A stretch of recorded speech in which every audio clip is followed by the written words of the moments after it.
how to fix stream delay on Twitch PS5.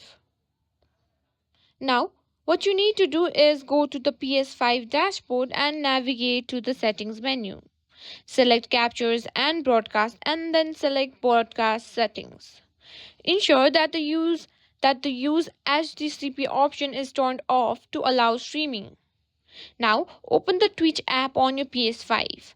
Navigate to the broadcast settings within the app. Check the stream quality settings and ensure they are optimized for your internet speed. Look for the advanced settings or latency mode option.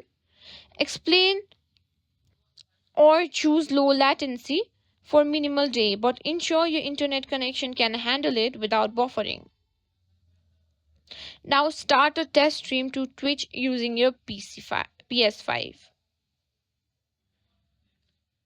Now, if you encounter issues such as buffering or stuttering, consider adjusting the stream quality settings lower, which can be handled by your Wi-Fi or internet. Check your internet connection speed and ensure it meets Twitch's recommended upload speed. And that's all there is to it. If you found this tutorial helpful, don't forget to subscribe, like, and comment on our video. Thanks for watching, and I'll see you in the next one.